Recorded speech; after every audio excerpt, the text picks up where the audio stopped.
Well, it's time to finish this one, but it isn't finished yet. You know, I'm a very slow colorist and I cannot speed up my process. I think it's just not working for me. But if you are working on a drawing for this long time, I tend to get a little bit bored, and that is happening now, so I really want to finish it. This is Payne's Grey, and I'm going to add a little bit more shadow here under this dragon, because this dragon will cast a little bit of more shadow, a little bit more.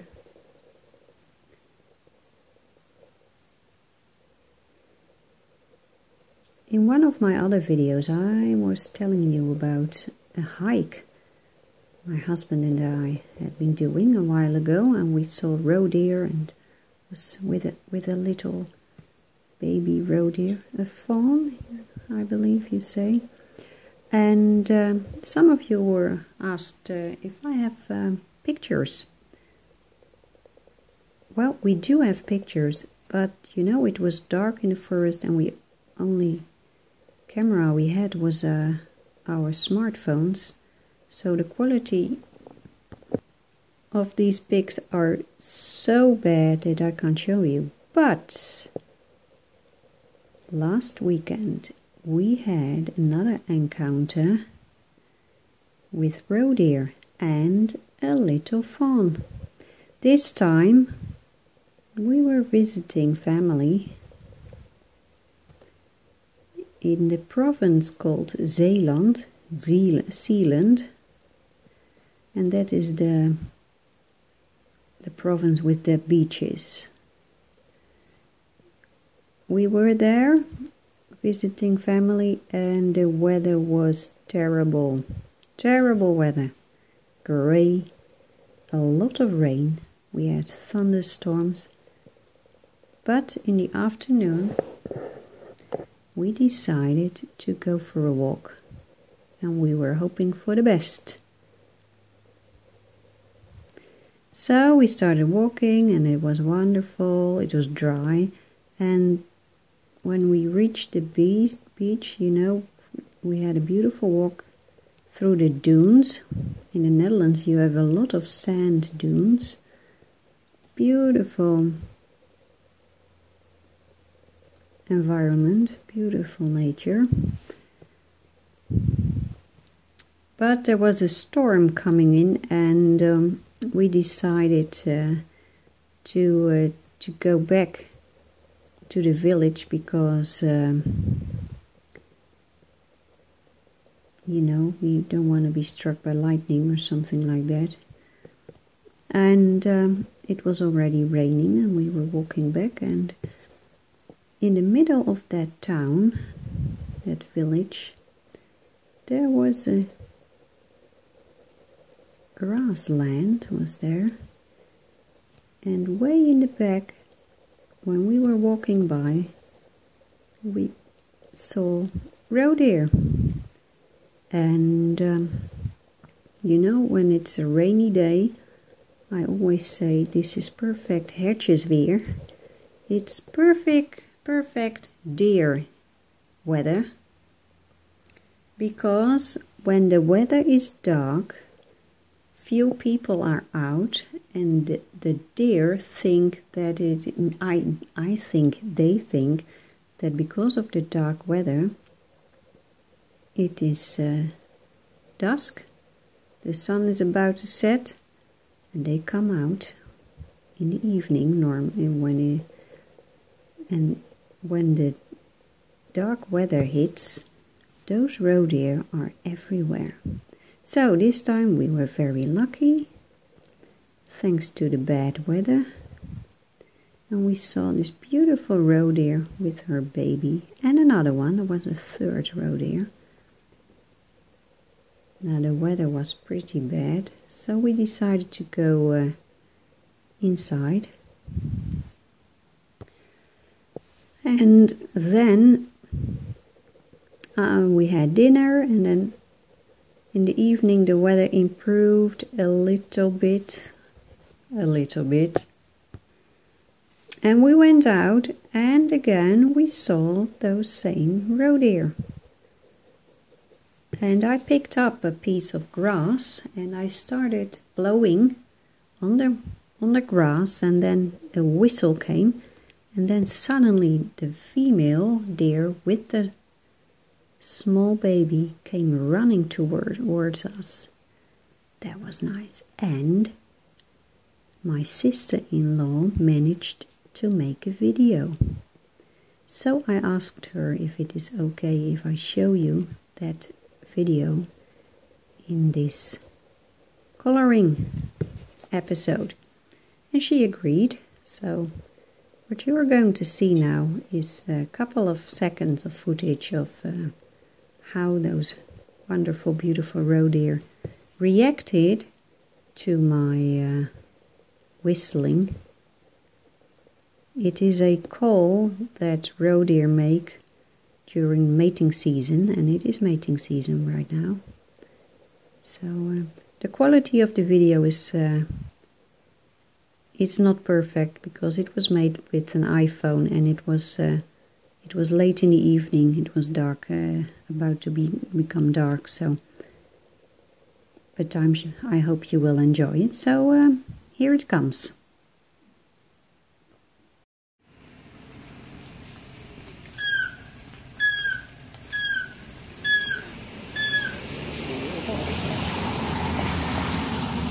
Go wel, Eddie.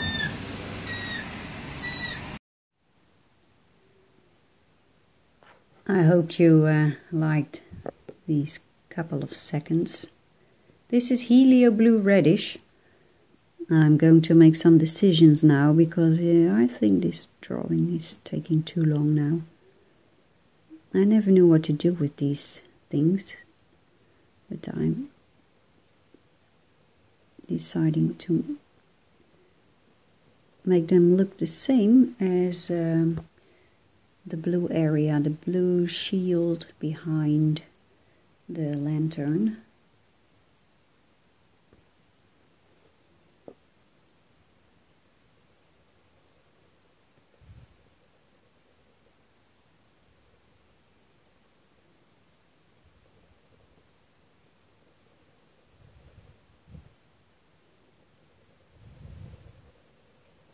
So yes, the encounter with the beautiful roe deer was just wonderful. Ultramarine.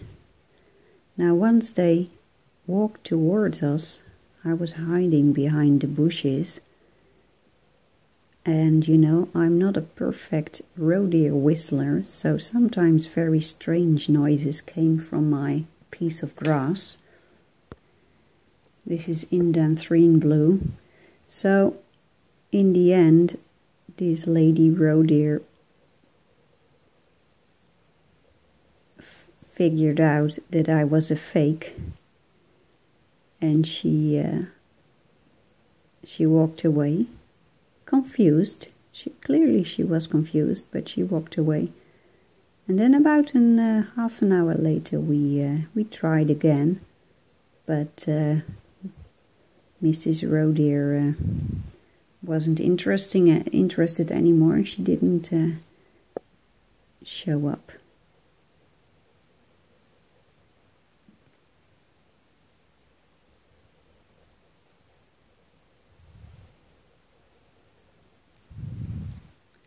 That looks nice.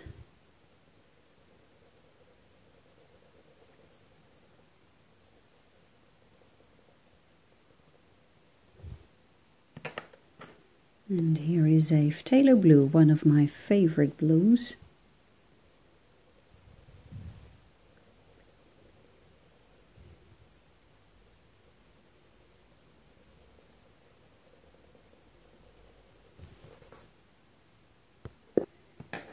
Let's start with this one again, Helio Blue Reddish. Light touch, I'm always using that light touch. Don't want to. my camera decided to switch off. So let's continue. I don't know what I was talking about. Something about roe deer maybe, but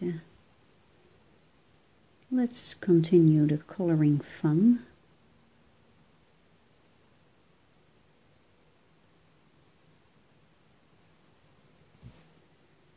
And let's add a darker tone, Indanthrene blue. This is all Faber-Castell Polychromos. Glorious, glorious pencils. I have so many pencils now. But these Faber-Castells are still one of my favorites.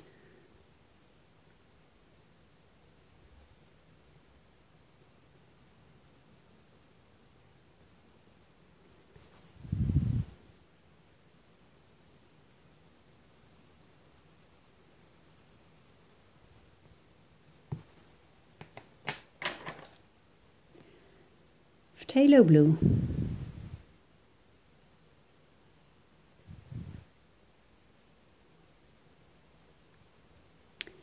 It is summertime in the Netherlands right now, and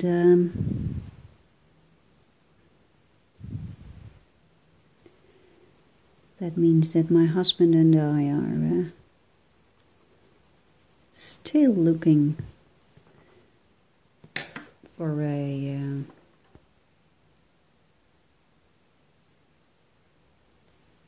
vacation. This is ultramarine. We decided to do a last minute booking. So I think next week we will decide where we want to go.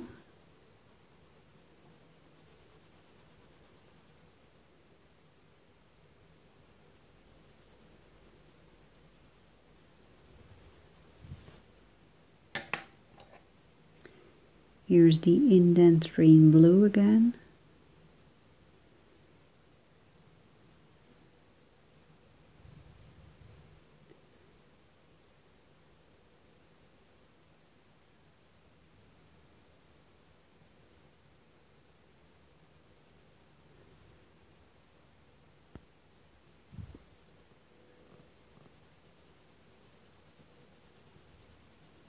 This is ultramarine.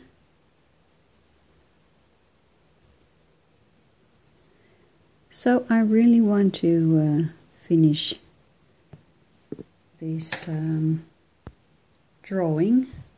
This is Luminance Bismuth Yellow.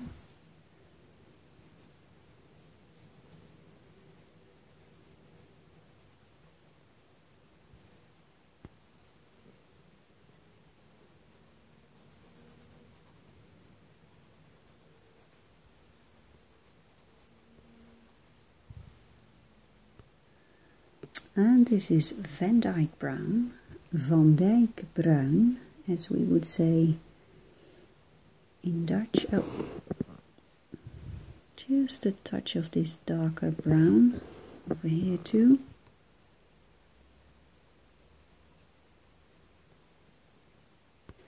And this one is Burnt Ochre.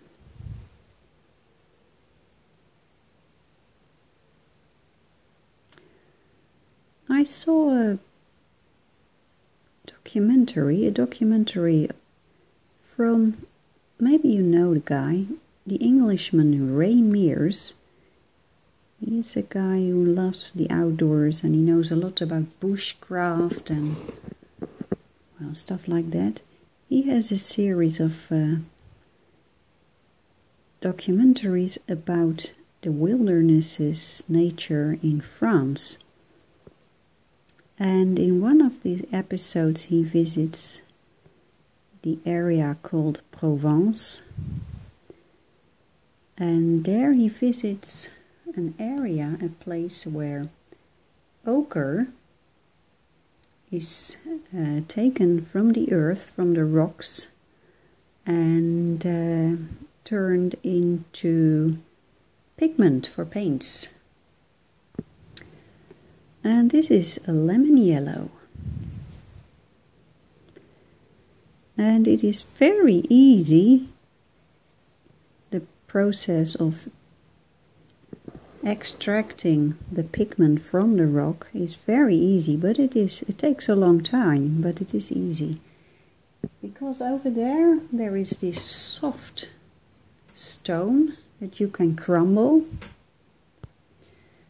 Here is helio blue reddish.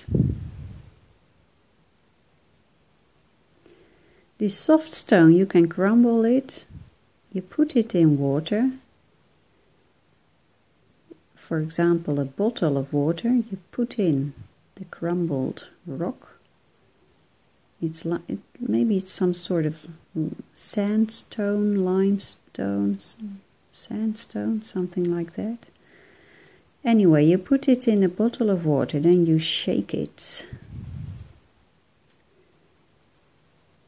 And then you leave it for a while, and the pieces of the rock will fall down to the bottom, and the water will have a yellow color, and that is the pigment that is diluted in the water. So you take out the water, and then you need a process to let the water evaporate, and then what is left is a yellow powder that is called ochre. Here is ultramarine. Now if I ever go there, I will take a piece of rock and do it myself, and then turn it into a pigment, and then I will make my own watercolor paint. I don't think I will, I think you need a lot of rock to make a little bit of pigment, but just a tiny bit would be fine. Indanthrene blue.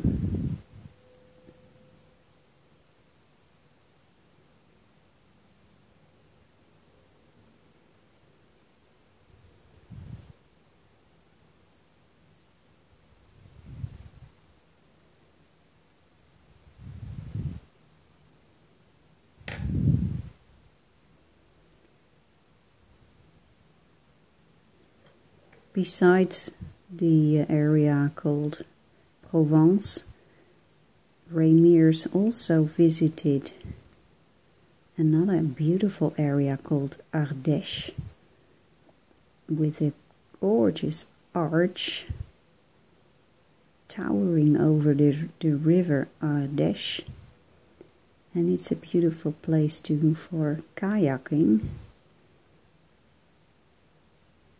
I was there once when I was 15 years old, I believe. Beautiful area.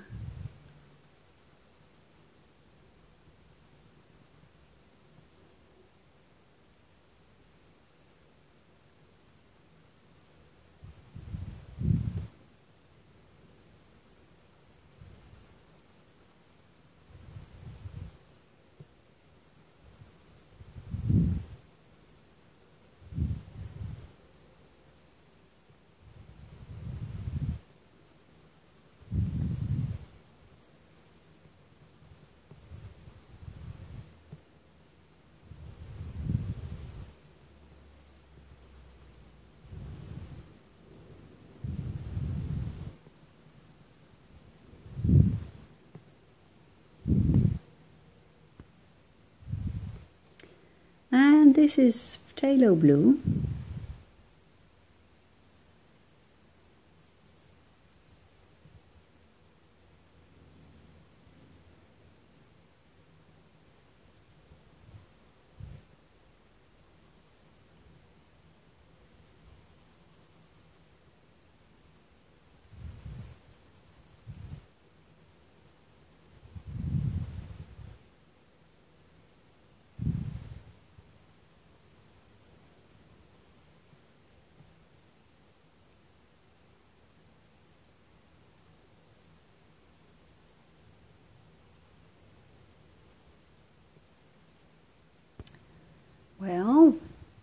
This looks much better.